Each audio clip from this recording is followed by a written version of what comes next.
Bonjour et bienvenue, voici notre tour d'horizon économique, géopolitique et boursier. Nous sommes le vendredi 4 mai pour comprendre comment tourne la planète finance et lorsqu'elle tourne autour des déficits commerciaux, c'est sur la bourse au quotidien et nulle part ailleurs. Et l'épisode du jour s'intitulera « Menu Chine, en Chine, mais ça s'envenime ». Ouais, on a l'impression que c'est Peter Navarro qui a été envoyé à Pékin plutôt que Steven Mnuchin qui passe pour un peu plus modéré. En tout cas, le message délivré à Xi Jinping est le suivant. Vous devez réduire vos excédents commerciaux de 100 milliards de dollars. Réplique immédiate de Pékin, on ne va pas se laisser humilier. Bon, alors on connaît la méthode Trump, on montre ses muscles, comme dans un match de catch, on menace ses adversaires des pires sévices et lorsqu'on est sur le ring, on exécute la chorégraphie qui a été répétée avant le spectacle et à la fin tout le monde se serre la main. Bah oui, mais et si cette fois-ci, ça ne se passait pas exactement comme ça? En tout cas, hier à Wall Street, on a eu le sentiment à un moment qu'on doutait qu'on pourrait parvenir à un bon accord commercial. Et le Dow Jones, le S&P ont plongé de -1,5. Et puis à mi-séance, on ne sait pas pourquoi, d'un seul coup on s'est dit « Ah, mais les trimestriels sont tellement bons !» Et Apple qui rachète pour 100 milliards de titres. D'autres vont imiter cet exemple. Donc le marché ne peut pas baisser.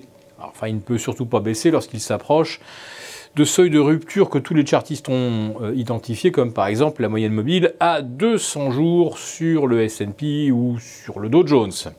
Bref, hier soir, les indices américains terminent inchangés. Il ne s'est rien passé.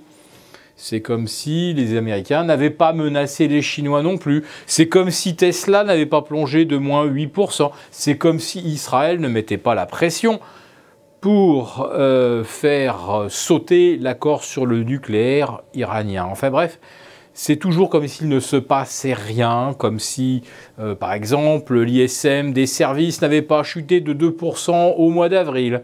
Oui, on fait toujours comme si, jusqu'au moment où on cassera des supports, mais manifestement, ça ne sera pas pour aujourd'hui.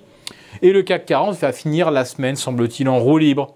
Une semaine pour rien, puisque le CAC 40 à 5490 est exactement au même niveau que le vendredi précédent.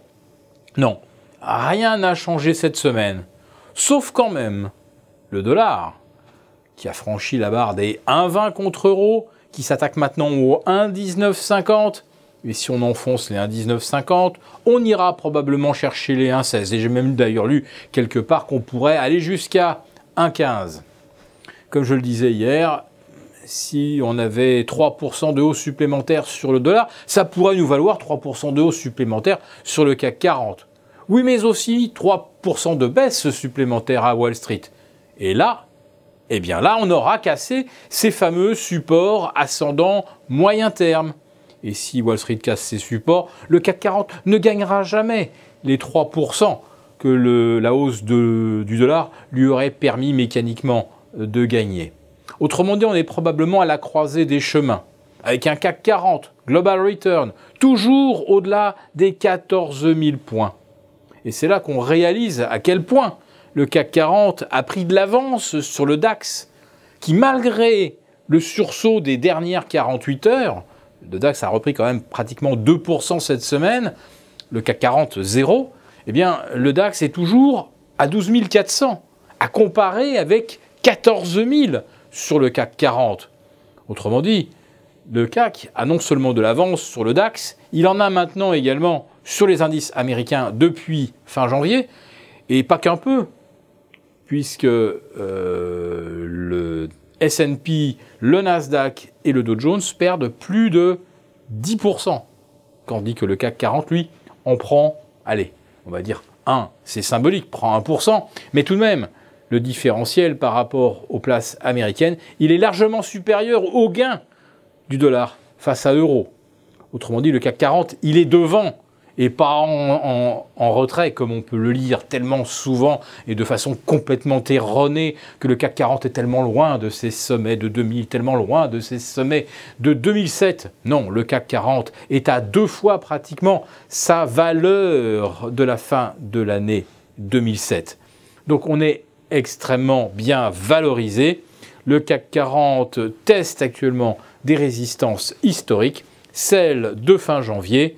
Nous sommes potentiellement dans un scénario de double top. Nous le répétons, même si le temps semble long, restez couverts comme nous vous l'avons conseillé.